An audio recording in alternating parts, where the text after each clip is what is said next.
And of course, also from my side, welcome to the panel, Challenge Accepted, the new roles of school in the digital era. We will discuss the changing roles of the school. School as space of socialization, digital security and practices, media literacy and digital citizenship. I warmly welcome all the panelists who could join us here in Ljubljana, and I also equally warmly welcome everyone who could not be with us today, but we are lucky to have them here, at least remotely.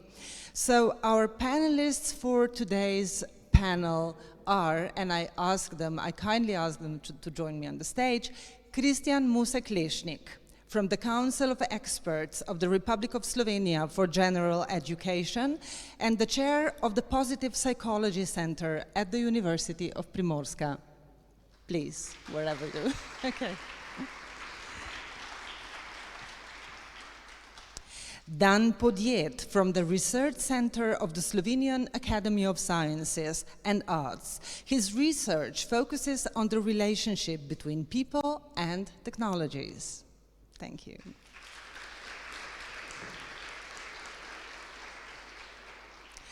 We should have connection with Mrs. Riina Vourikari from the Joint Research Center. Hi, Riina. Hello, everybody. Hey, good to be here. Thank you. So, Joint Research Center being the EU Science Hub, and Riina's work focuses on the update of the digital competence framework for citizens. And we should have Margaret Sutherland, Professor of High Ability Studies and Inclusive Practice at Glasgow University. So, hi, Margaret, warm welcome. Thank you very much. Nice Excellent. to see everybody. I would also like to ask to join us on the stage Mrs. Juliane von Reppert-Bismarck, founder and director of the media literacy organization Lie Detectors. Please.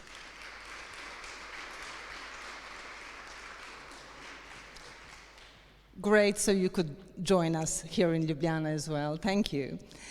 And we should have in Strasbourg, I believe, Ahmet Murat Kiliç, Program Manager at the Education Policy Division of the Council of Europe.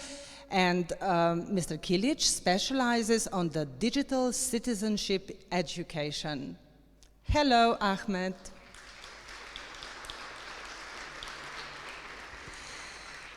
Great, welcome all again. All panelists have slightly different background, of course, but what you all have in common is expertise in the area of education and learning. So let's hear your main focus points related to the school and society in the digital world. I kindly ask you not to exceed too much the 3 minutes limit that this is what I already asked you in the emails. And I will start with Mr. Kristijan Musek Lešnik, please.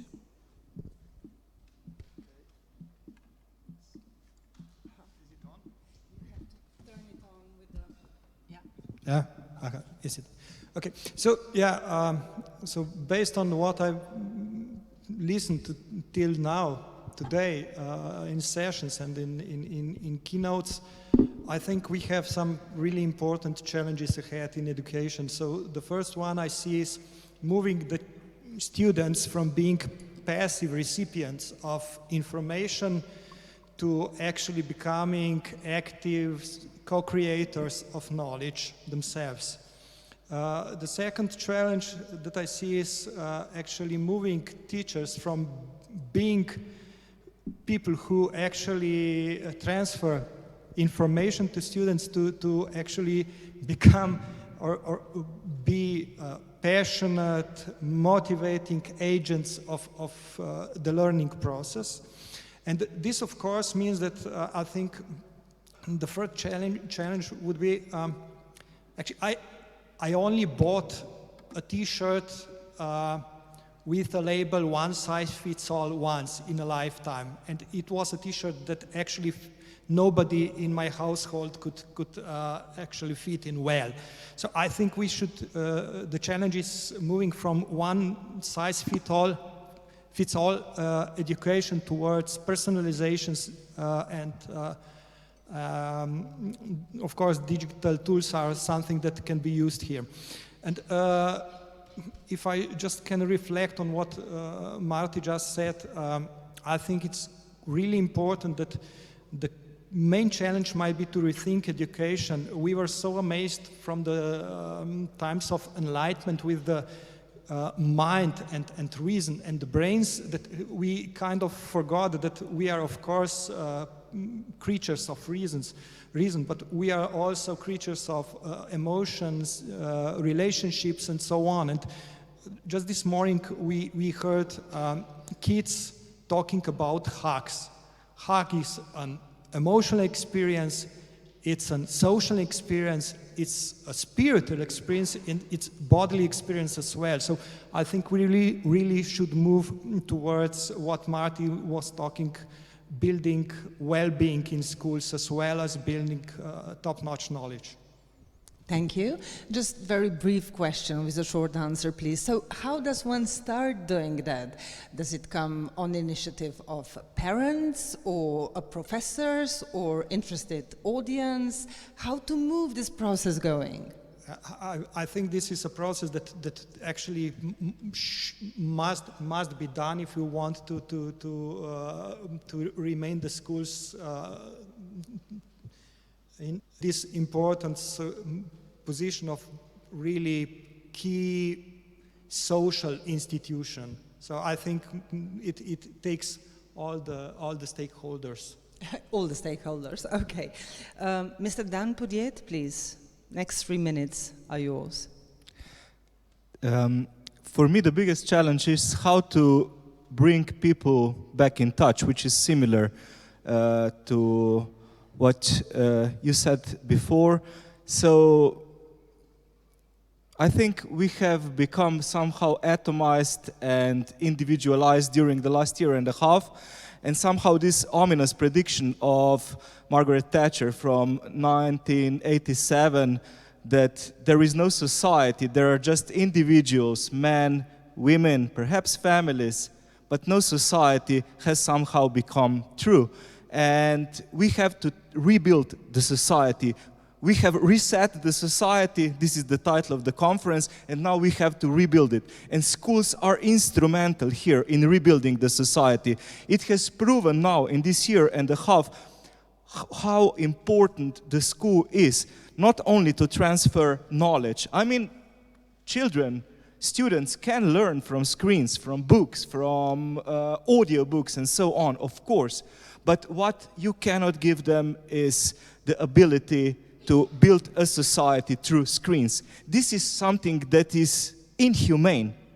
This is something that is not close to Homo sapiens. Our species has been used to being in touch with other people for the past 300,000 years.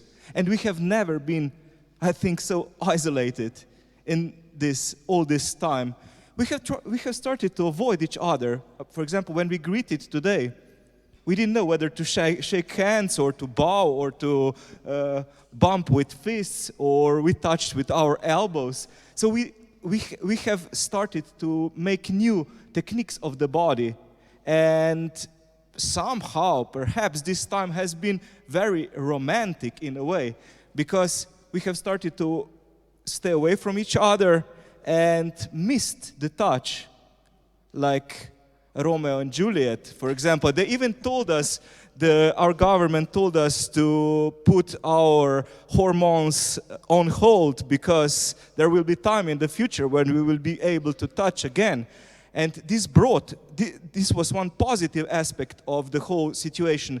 Perhaps we have started to respect more the touch, to evaluate it better, because in the old 2019, there was this time, you probably remember it, when you came to a party and you had to hug everyone, kiss everyone. We don't do it anymore because there are no parties, obviously. And we try to avoid each other.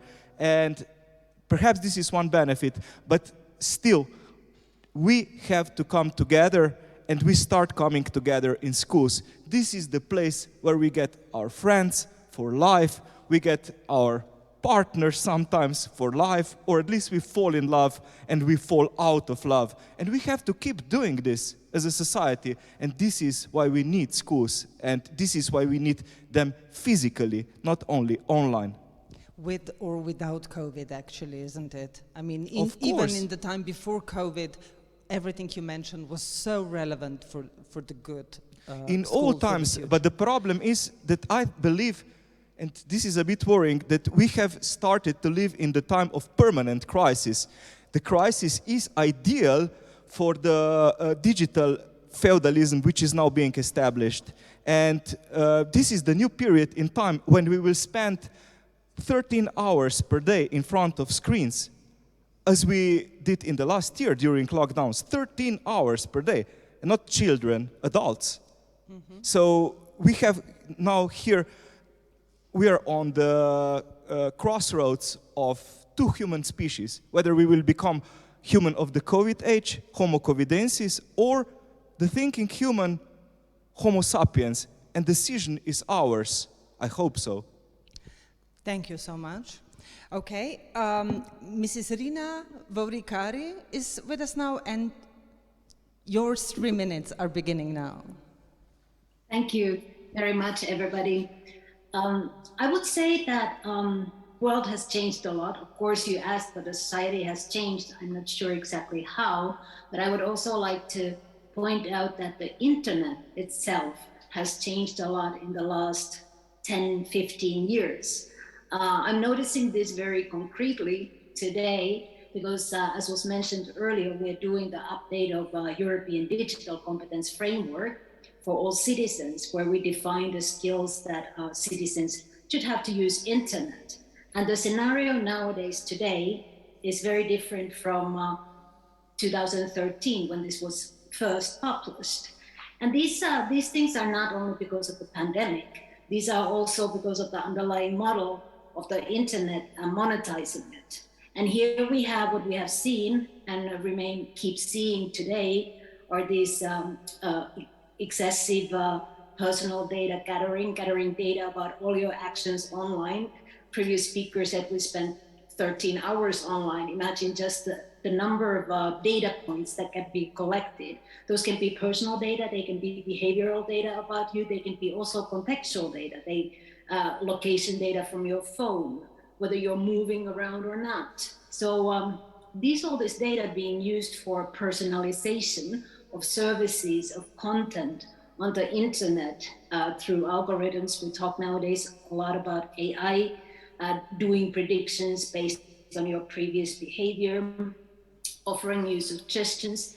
And this has also created sort of echo chambers on the internet, these filtered bubbles that keep recommending to use similar material.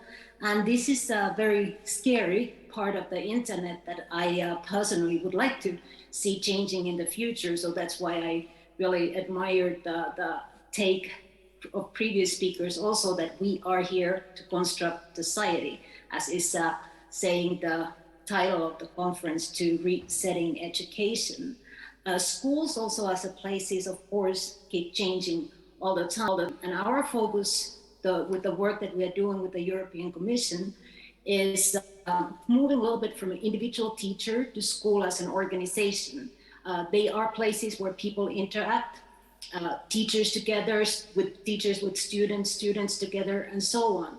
And here, of course, the digitalization plays a huge role, but also how we can actually enable and make sure that the digitalization works the way that we wish it to work. And there are great ways. We have Selfie for Teachers, which allows schools and teachers to take this sort of a picture of their own digital competence. This is for teachers, and then the school can also do it together. They can do it, students, school head, and teachers all do their own profile, which is brought together to see where are the competencies, key knowledge of the school as an organization, and where are the gaps? Where should we work better? After COVID, we know that digital platforms, communication with parents and home, those were the points lacking behind. So that's really where we would like to see more work being done, more resetting being done, and more refocusing on. And this also includes the social and personal learning aspects and the well-being of students being here at the center. So thank you. I'll stop my first intervention here. Thank you so much for your introductory points. And we move to Mrs. Margaret Sutherland in Glasgow. Hi, how are you? And please. Hi, I'm well, thank you. I hope everyone is too. Thank you so Yes. much for this opportunity. So the eyes of the world have been in Glasgow, or still are in Glasgow, because of course we're currently hosting COP26.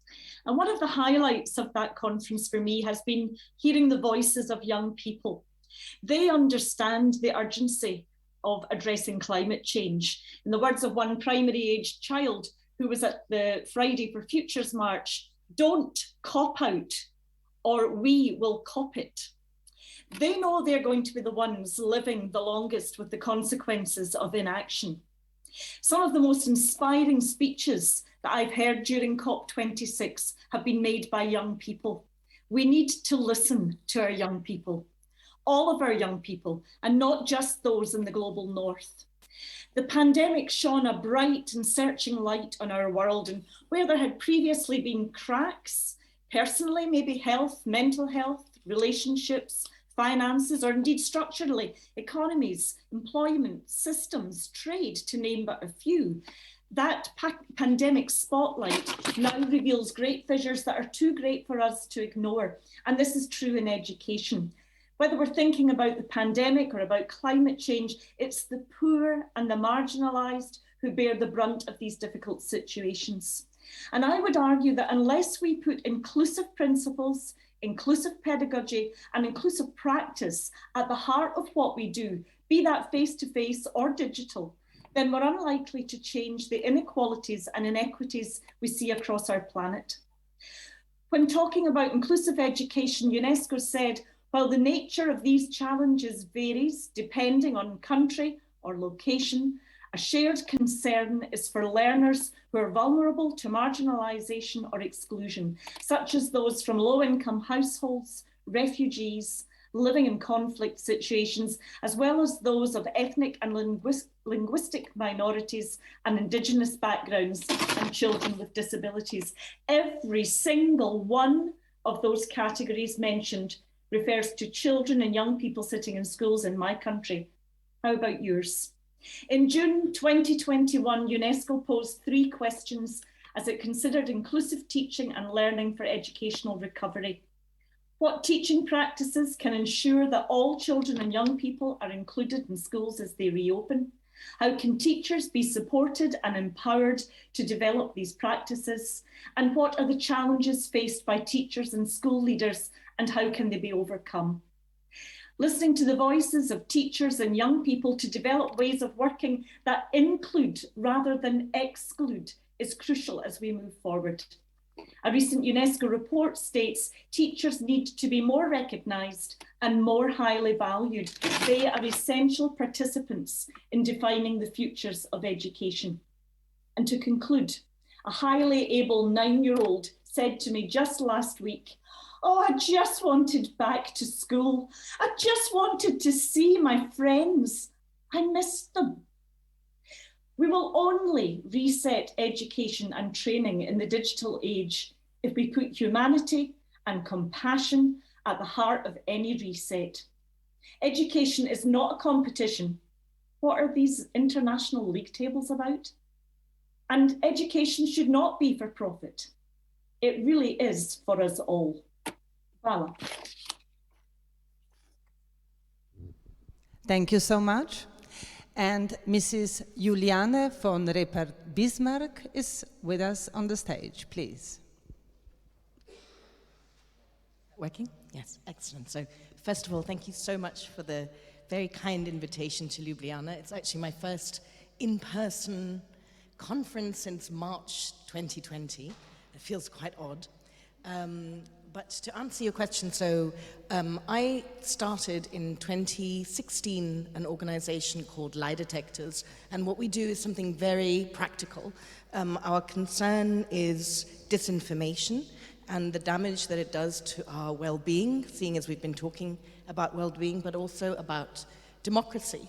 And we do our work by empowering young people and their teachers to sort fakes from facts online, to understand the grey shades that lie in between, but also to understand how professional journalism works. We are journalist-led and we're philanthropically funded. And we advocate a lot for smart policies and policy change. And I want to give you an example of why this is something that we focus on so carefully and so practically and so urgently.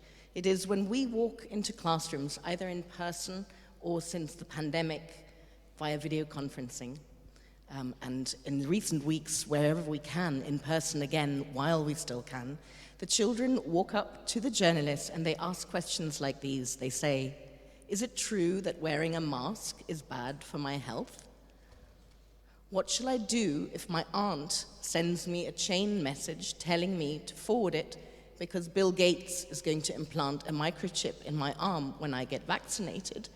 They also ask questions like, "I understand that there are fact checkers, but why should I believe the fact checkers? Aren't they just getting money for what they do? And who are they getting the money from anyway?" So all of this is a really, really good example of what can happen in this pandemic in particular when disinformation is allowed to circulate unchecked and go viral. It undermines our trust in facts, it undermines our trust in science, and ultimately it undermines our ability to make informed decisions. And with that, it undermines the fundament of democracy, because that is what we so pressure and crave and prize, our ability to make informed decisions and decide what our world should look like. So what we do about this very practically is we currently work with more than 250 journalists in 5 countries and 3 languages. We train them with a very particular script. We send them into classrooms to deliver impulse sessions of 90 minutes to children aged 10 to 15 and to their teachers. We increasingly work with teachers, and we work very much with their feedback, because we want to know how well we're doing and whether this is something that really translates across language divides and different cultural landscapes and media landscapes as well. And we have found 3 things. First of all, there is a growing and very important generational gap in the way that we are consuming information. The place where we adults get our information from is not the place where the children tell us they get their information from at all. And this kind of renders the whole idea of the vertical transfer of information from one generation to another obsolete. The good news is that you can give children and even teachers very simple tools, and they really crave them. Nobody really likes to be told that they got it wrong and that they believed a lie. It's very hard to unlodge a lie once it's taken hold, but nobody wants to be, led up the garden path either. And so they take these tools, they can work with them, and they tell us how much they need this. The demand for what we do is intensifying. We're actually going to be going into Central and Eastern Europe next year. And for this kind of work to take root, and for this kind of, the benefit of this work to have systematic and long-term effect, there really are a few things that can be done. First of all, we can all, those of us who are policymakers, can support the OECD in adding this critical digital literacy to the PISA rankings gauges. Whoever has the money can give money to train teachers, and we can, above all, make sure that this keeps clear of any political or commercial interest buying, which we in Brussels see an awful lot of. And once you do that, we can actually get quite a lot done. Thank you. Thank you so much. And Ahmet Murat Kiliç joins us from Council of Europe. Please.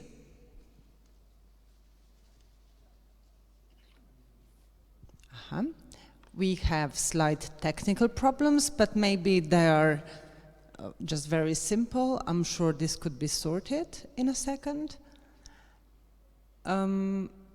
Okay.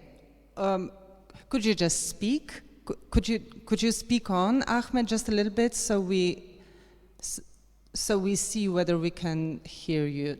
Okay, we have slight problem, and we will come back to you, Ahmet. We will give you time for your 3-minute speech, but in the meantime, I'm getting more nervous because we have about 45 minutes for our conversation now. So let's keep going, and I'll come back to you. We've heard so many interesting subjects from Professor Seligman and from all 6 of you. So I have a couple of individual questions, and then later on I would like to have a debate structured on where we are now and what we would all like for the future. So, Mr. Musek Lešnik, I ask you for a short answer. You've pointed out that the pace of adaptation of the schooling system is lagging behind the changes in society. So could you just briefly tell us, which main areas are there that you want us to be aware of? Oh, actually, everything. I don't want to sound gloomy, but I think educational system must change in order to survive. Otherwise, something else will come instead of them, and it won't be as beneficial to society as the system of general education for everybody is. So I really think that it's important that school system change and try to change with the same pace as the societies do. We are lagging behind, and of course it's really important not to hurry with changes in educational system, because it's quite easy to change it for the worse, and it's hard to make changes for the better. But I think that the crisis in education that actually this COVID crisis showed us is actually a result of educational systems being unprepared and lagging behind with the needed changes. And I kind of reflected previously what changes I think we really need. But the thing is, I think we really have to rethink the school. 100 years ago, the school was a gateway for children to information. And now kids have information in their pockets. They need different approaches, different tools, different approaches. Are you speaking mostly about Slovenian educational system or general European educational system? I think it's quite a general thing, and it's something that actually policymakers in each country are now bothering with and thinking very hard what to do and how to react to all the challenges ahead. Thank you. Mr. Podjed, you mentioned homo confidences that is on the rise. But you have also said that we lack this human touch. You've mentioned that students try to avoid Zoom meetings and they want to meet in person. So maybe we have somewhere in our brains ingrained something that want us to remain Homo sapiens sapiens. Of course we... Once again. Yeah. Maybe you should just leave it on. Okay. Let me help you. Yeah, okay, thank you. Technical problems. And I wanted to mention first what happened to speaker from Council of Europe. This is an example of what was going on in schools last year. So some students were unable to connect while others were able to speak very clearly because they were technically equipped enough and had support of their parents or somebody else. And what I'm really worried about that we are not only on the crossroad between the two species, Homo covidensis and Homo sapiens, there is also the third on the rise, the one that is super technically equipped, Homo Deus, as it is called by Harari. So there will be in the future, but I'm speaking about the near future, 10, 20 years, some people who will be able to upgrade their mental capabilities by Neuralink, for example, which is now being invented by Elon Musk and similar, well, not inventors, but investors, actually. And we have to be really careful here not to support this digital divide even more. The school is very primitive in a sense, the school as we knew it 10, 20 years ago, but it is also the great equalizer. And what we did in the last year is the great divider. Those who had better equipment at home and financially well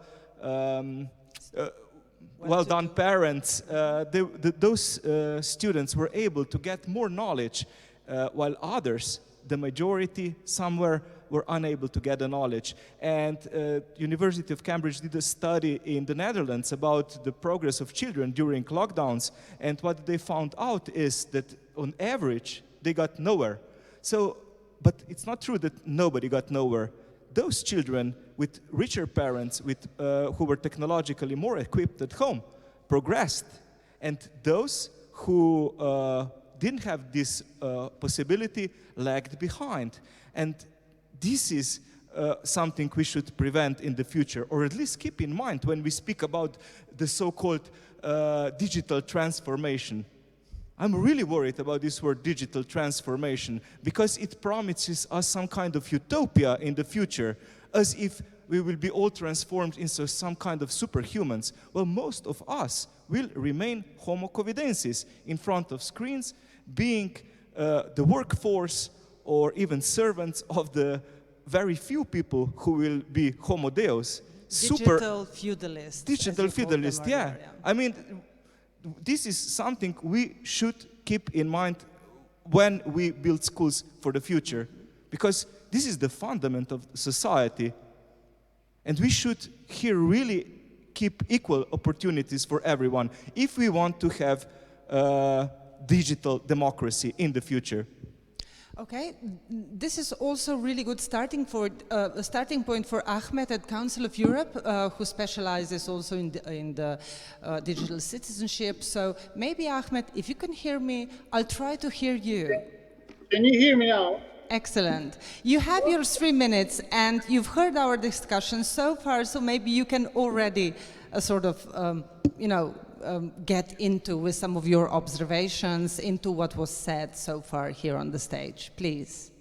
Okay, I'll keep it very brief. I'm a parent of two. The older one is just in the university this year. I was talking to my son last night, and I asked him, why he wanted to go back to the school.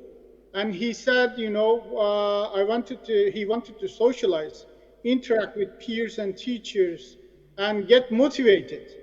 Although my son is a really passionate and motivated student, he said that, and he said it's important to develop a sense of belonging to some club, to some building. I don't know. So whatever the futures say, I believe that the school will exist, and then it's a matter of how we position the school, the new school, which is the question of this challenge, actually, this panel. And in my opinion, the school as a learning environment is just a part of the bigger learning environment when in the context of blended learning. And there are many models like flipped classroom, which works really well, but we adapted quickly or tried to adapt quickly to the pandemic conditions. But now we don't adopt a blended learning. It's too soon we forget the challenge we had. So we need to think of how we can better use the premises of schools to involve more students at the same time by giving some chance to online education and dividing the time between online and offline or in the school premises to allow more students to come who doesn't have access to digital tools to benefit from the school conditions. The second one is that, which is my actually area of specialization, school is a gateway to the digital world. So, I mean, it's preparing students for the digital era, digital life. It should actually prepare them for life, for all the domains of life, not just for the labor force, but life as a whole. And in this sense, we teach students at school about digital, but not allow digital technology or digital itself in the school premises. So it's very controversial. We teach about something, but we don't allow them to use it properly to learn the details. And that's a problem. So they knew, but then they carry on the activities, online activities at home, not in school. And at home, it is not supervised, or really limited supervision is there by parents who doesn't have the proper knowledge of how they manage the learning of their kids. So we should allow schools to even, to provide a discussion environment, to provide students with an environment they can discuss everything, even the most controversial issues, and to learn how to deal with them, and with technology in a positive and responsible manner. So when they find themselves in the digital environment with many challenges, they are prepared to tackle them. And in this, to respond to this, we have digital citizenship education by the Council of Europe. It's a concept developed in 2016. It's basically active participation, responsible participation in the digital environment, and engagement with digital technologies. And it's not just about having technical and digital skills, but also the other necessary competencies, like competencies for democratic culture, to give meaning what you are doing with those skills, and to have a purpose. So you can become a really good coder, but either you hack the banks or you use it for the benefit of the society. I think that's the thin line that we are trying to intervene and give purpose of this digital skills and technical skills. And last but not least, everyone, including us, talk about empowering learners, but we should also talk about empowering schools and giving them the chance to provide as many opportunities as possible to not compete, but to cope with the changes and challenges brought by different topics, including the pandemic, including environment, etc. Thank you so much, and I'll move to Glasgow for a second, because we've just heard about teaching democracy. Margaret, you were speaking about all these young people that are on the streets of Glasgow. Could you identify yourself? I mean, how well do all these young people know the mechanisms of maybe democratic pressure on their government, on public opinion, to enforce all the preventing measures before the climate change? Well, I certainly think there is an increasing awareness, and I can't speak, of course, for everywhere, but certainly in Scotland, which is one of the 4 nations that make up the United Kingdom, in 2014 there was a great amount of engagement around the principles of democracy, why democracy was important. There were groups going into schools to help young people to understand why participating in democratic processes is important for them as individuals, but more than that, about it being important collectively for the common good, if you like. And of course, that was around about the time that we were leading up to the referendum on Scottish independence. So there was certainly heightened, I think, awareness of that. I think some of that, of course, is driven by curriculum. We have a curriculum called Curriculum for Excellence. It's not a national curriculum, it's national guidelines, but I would argue that all schools are using it in Scotland. And very much we're looking at issues of sustainability, we're looking at becoming democratic schools. We're looking at processes within schools and involving young people in the decisions that are made within schools, so that in a sense they're experiencing what it's like to be part of a democratic community, with obviously the idea that that will go on to inform them as they go on to live their lives as they leave school. Thank you. Juliane, you've mentioned earlier when you walk into average class and children ask you all those questions about vaccines, about disinformation that they hear from their parents. Tell us a little bit about how well are children equipped themselves to distinguish between something which is maybe misinformation and something which could be called the truth. We adults have problems with that, great problems. So what about children?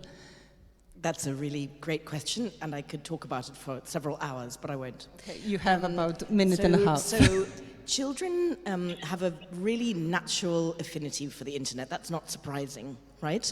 And when we ask them, we go into classrooms, we ask them what platforms are you on? They generally name about 5 to 6 different platforms that they're on when they are 11 years old, when they're 13 years old, when they're 14 years old. The number actually goes up, the number of platforms that they're on. And I don't know how many of you do this, but I have got into the habit of really looking over the shoulder of children on public transport and just seeing the speed at which they do this. It's really quite extraordinary. It's something that I would never be able to compete with. But the thing that they don't have is this idea of what separates a bona fide journalistic content or input that has been fact-checked, that has been done according to professional standards, which of course journalists might not always be able to meet, but nonetheless, at least with this bona fide idea of informing the public, and what is simply a post. They don't really think in terms of sources. You know, I've been a journalist all my life, so my first question is, what is your source for this? They think in terms of platforms. So when we ask them, where did you get this from? They will say, I got it from Instagram, or I got it from Twitch, or I got it from Fortnite. And many of you might not, I hadn't heard about these things until we started going into classrooms. So what we try to do is we are very aware that we can't start imposing this from the top down, because they'll shut down. They don't want to be told, because they know so much more than we adults do. So what we actually do is we tease out of them what they already do know.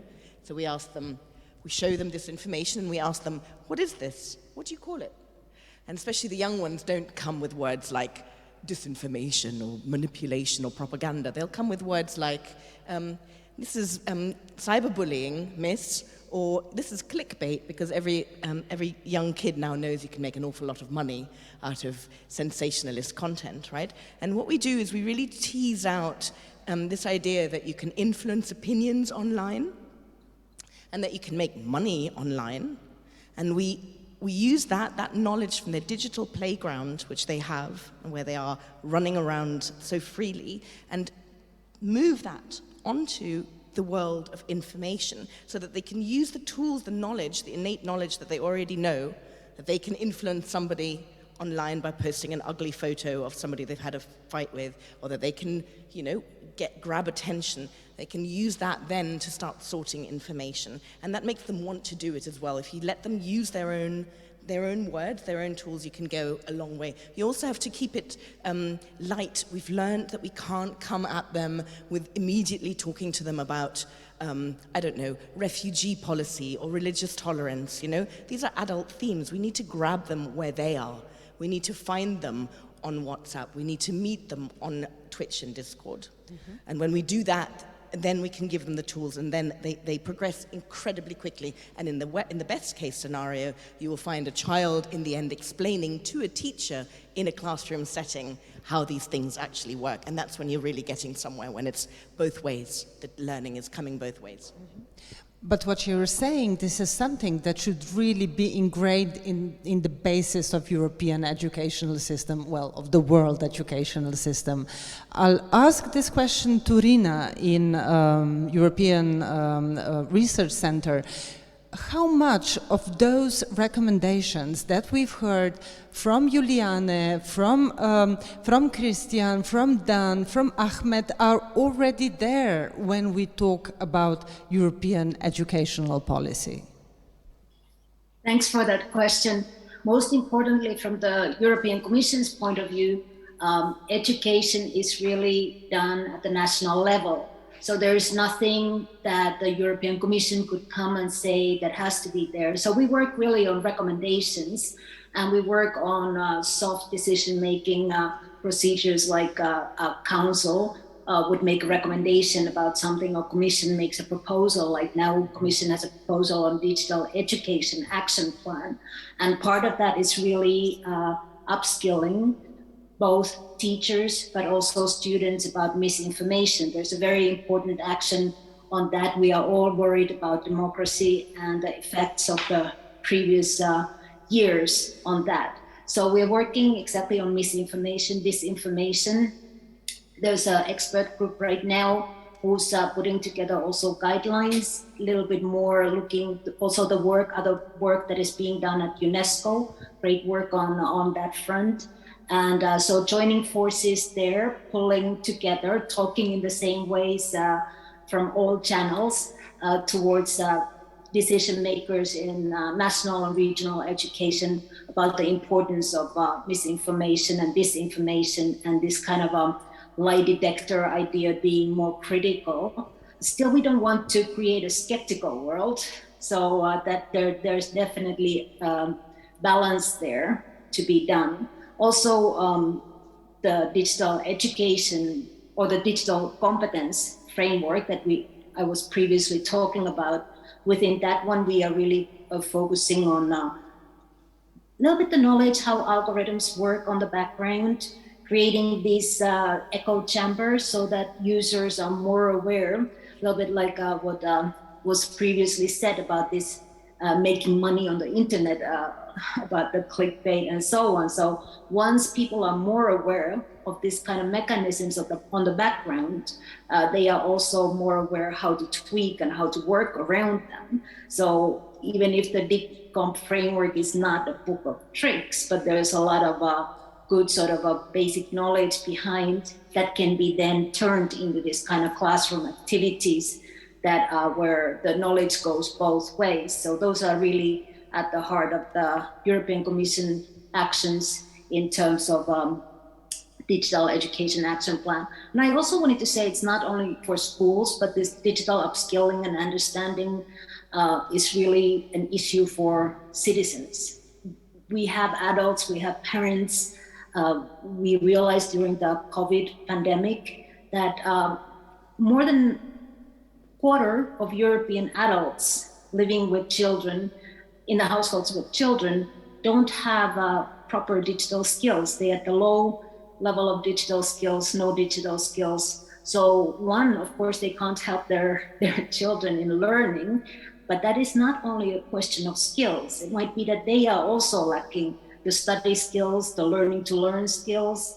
Also, they might have a negative disposition to education. So that kind of working on that mindset also at school, but with pupils and their parents is really important. So this life competence, personal, social, emotional, learning to learn competencies. So that's also at the heart. So digital can't be really only about content creation anymore or video conferencing. There is this aspect of self-regulating, knowing how to use this tool for learning purposes, because the information is out there on the internet. It's just a matter of how to get to it. And many of us lack that motivation. And this was actually the topic. We had great talks in the last session. So it's a challenge for us to face, but something workable. Thank you. Thank you very much. And I think this is a good starting point for another question for Juliane. Critical thinking. Critical thinking in our age, when we talk about schools for the future in digital era, of course we want our kids to be well, we take care of their well-being, and we want school to be equal in that. But how does this school that we envision, how does it raise a child who is also thinking critically about the world around himself or herself, as a matter of fact? I think this goes back to what some of the panelists were saying about, this idea of somebody coming with the truth and handing it down to the next generation is just no longer something that we can rely upon. But critical thinking, sometimes we think it should be called open thinking these days, because what it really is about is in this world of an awful lot of information, we're all trying to shield ourselves from more information coming our way. And it's so easy to then retreat to the opinions that we hold, the opinions that we've always held, the opinions that our friends hold, and just stay there and just only talk to those people who will confirm those things. The kind of critical thinking that we're thinking about is the critical thinking that embraces the gray areas and that also embraces the areas of disagreement, perhaps, and reopen that gray zone. It's quite difficult, but when you awaken the interest and the curiosity of children in what lies in the unknown, then you can get an awful lot done. I think one really important thing also, critical thinking, that for me as a journalist, it was extraordinary to think about this, but we've really learned that we also have to not just warn children about the bad things that are out there. Be careful, check this, it might be wrong, don't share it, don't give this, We also have to remind them that there are treasures online, that there is a wealth of information and that there is a real value in finding reliable information. And that's something that we have to work at quite hard. One final thing that I would say is that as much as teachers tell us that they struggle with addressing this, and they do, so 3 out of 4 teachers tell us they want to talk about this in the classroom, but they don't know how. Only less than half of them actually raise it in the classroom, and these are the ones that have invited us in to the classrooms and are already engaged, right? What we need to do is we need to make sure that we give them the tools. We have to demystify this. We've got to make it playful. We've got to show them that we can do this in a playful, in an age-relevant, in a non-political way as well. Let's not forget that classrooms are very, very diverse. And once we give them those tools and once we demystify that, once we train them and take away the fear, then they can talk about this, because that's in the end what teaching is about, right? Not knowing something, approaching it, finding out maybe this, maybe that, and then coming to the truth, right? So it's only in a different kind of level, in a digital level, that the teachers at the moment don't always dare approach. Can I just ask something? Maybe someone has got some, good facts or experience regarding this. How well are teachers actually equipped for dealing with the issues you were saying just now? I'm not sure about Slovenian schools. Maybe Kristijan could help us out with this question. Media literacy, disinformation, encouragement of critical thinking. We will talk, especially with yourself, about, of course, well-being, but you know the situation in Slovenian schools regarding the Slovenian teachers and their knowledge. Well, I know that there are quite several ongoing projects doing with this. However, I think this should be actually in syllabus in faculties preparing future teachers for their work. So I think there's a lot to be done here as well. Especially as I mentioned before, I mean the role of the school is changing from giving information to kids to teaching them to choose the information to learn which are actually beneficial, valid, and which are not. So, yeah. But I think that the things are changing, and as I said, there are lots of actually projects like Časoris and other projects that are going on in Slovenia. Well, I would expect that issues like this, what you were saying, Juliane and Kristijan just now, that already are in faculty curricula, already sort of raising up teachers who are well aware of the situations in the school. Maybe Riina could help us with that. I'm well aware, of course, that the educational policy is being created on the local level, but you do have facts and data you know, from all over the European Union, if not wider, of course. So, the question I have for you, and I have to ask you for a brief answer, is how well are European teachers already equipped with the skills that Juliane was saying are needed in this modern time of media when we expect teachers to know everything about media literacy, disinformation, and etc. Thank you. Thank you. There are great differences, and those are not only between countries, but they are also within the countries and within the schools. There's a great variety of teachers, and one thing is that we do not have a really good data. At the European level, we collect data with on teachers through TALIS survey mostly, which is by OECD. And exactly this type of questions have not been really at the core of that questionnaire. What we know on a more sort of evidence-based is through our tools that I was mentioning earlier. We have the selfie tool for schools, and we have the selfie for teachers. And within those tools, actually what happens, like when you fill in the survey, we do get that data and we can aggregate that data. So there we get a lot of teachers whose levels vary. Let's say if we look at the average aggregated data, the teacher's skill set varies a lot. In digital, in general, we are not only looking at skills like teaching critical literacy in terms of disinformation, but there's also parts of creating content, creating digital content, communication, collaboration, looking for information. Teaching these skills at school is really important, but also importantly, the safety, privacy, and data use.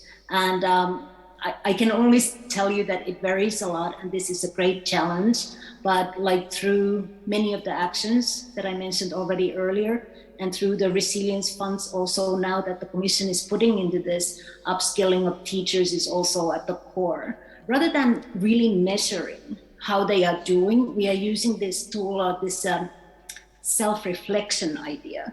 We do not test teachers, but we allow them to use these tools to go through their own set of skills, and through that reflect, where am I? What are the gaps in my knowledge? What should I learn next? And like I was mentioning already, school as a learning organization, this is also a chance for teachers within the school or across schools discuss and change good practices. Good practices are often local. They come up as an answer for local problem. We can promote good practices, but good practice in Slovenia might be very different from that good practice in Finland. So there's also that thing to take into account when we're talking about European education, that although we do talk in the same way, there are great contextual changes between the countries. So this is the current situation. Thank you. Thank you, Riina. I think Dan wanted to add something to that. Yeah, I don't think the biggest problem is actually critical thinking. I think, in my opinion, the biggest problem is autonomous thinking. We don't make autonomous children anymore, neither as parents nor at schools. So, because we live in the combination of risk society that has been established already in the 20th century and surveillance society, which is more recent, so we are being surveilled by different devices, smartphones, and so on. Our children are not autonomous beings anymore. We don't trust them that they are able to go 1 kilometer on foot from our home to school. And we upload to their smartphones, which are anyway tracking devices, additional apps which have some kind of digital electric fence. So if the child breaches that radius, let's say 1 kilometer around your house, you immediately get a push notification that the child is away, and then you can call him or her. Hello, Marco, come home immediately. Where are you? What are you doing there and there? So what we need are more autonomous children. I mean, otherwise, as I said before, we are making servants of the digital feudalism who will be willing to accept the surveillance technologies, which are anyway at homes. I mean, what have we been doing last year? We don't even trust them that they don't copy when they made some reports for school, and they had to show around, again with the smartphone, if there is somebody around, that they don't copy the tests and show their hands with another camera. So we equipped our homes with surveillance devices and we took away that little part of their autonomy. So this is what worries me most, and this is actually autonomous children, autonomous citizens are the basics of the critical thinkers. And in this time, we actually have, I think, on this planet, more autonomous vehicles than autonomous children. And this is really worrying. Thank you, Dan. I think that Ahmet could add something to that. Thank you. I think, yes, we are sometimes underestimating the learners, their potential. And when it comes to building the teacher's capacity, I think that their competencies are much different than the students. For example, students are more advanced in using digital devices, even in younger ages. So why don't we turn this power of their competence into kind of a two-way learning process? While they're learning the values, the purpose from their teachers, they can also contribute to the competence building of their teachers to show them how to use social media, how to use digital devices, because they are really quick, they are really smart, and let's not underestimate the learners and give them a chance to take charge of their learning. Thanks to the previous speaker, they should be more autonomous, and they should also kind of contribute at least to design their learning path, not just leave it to the teacher or to the school or the education system to define them what to learn, but in the context of changing society, they can tell, okay, look, yes, I know I need to learn this, but also please be aware I need to learn that. Maybe you are not fully aware. So it's just giving them a chance to reflect on themselves and then try to contribute to their teachers' competencies. Yeah, there's a great potential. Also teach their parents and grandparents about technology. While on the one hand, they learn and they kind of reinforce what they learn. On the other hand, they also pass the knowledge and values they learn at school to home and to their parents. Thank you, Ahmet. Now, we have about 5 to 10 minutes towards the end of this discussion, and we did not mention enough, I believe, the well-being of our children. And we've heard so many good starting points earlier on before the beginning of the panel, the interesting lecture. I would like to give opportunity to you, Mr. Kristijan Lešnik Musek. The well-being of our children, basically where cognitive, social, emotional, bodily, spiritual skills are all taken into account. We've heard about all the dangers of the digital, about autonomous children that are almost impossible in this modern world. So what about well-being and all the competencies? How should we proceed? How should we get there? I think it's quite natural that in the school that was actually very much based on accountability, the measures of accountability are, of course, the measures of educational outcomes. So we have grades, we have standardized testing, we have PISA and so on. But actually, well-being is not incorporated in these measures. Well-being is it cannot be measured as such. I mean, it can be measured, but not with standardized tests and grades and so on. So what I really think is what we do here in Slovenia with a couple of schools is actually we are trying to put this PERMA theory, PERMA model of Martin Seligman into action. So I think it's quite a useful tool, quite a useful framework for actually making some strategic actions towards building resilience, building gratitude, building optimism, and other things that Martin Seligman was talking about. So what I think the most important thing from the takeout from his speech actually was that these things are teachable, and they are actually measurable, and we know from hard data that actually well-being is an important factor and have really important outcomes. And another thing is, of course, that if we want to start talking about well-being of students, we have to start talking about well-being of teachers first. So I think these are really important takeouts from his lecture. Thank you so much, Kristijan.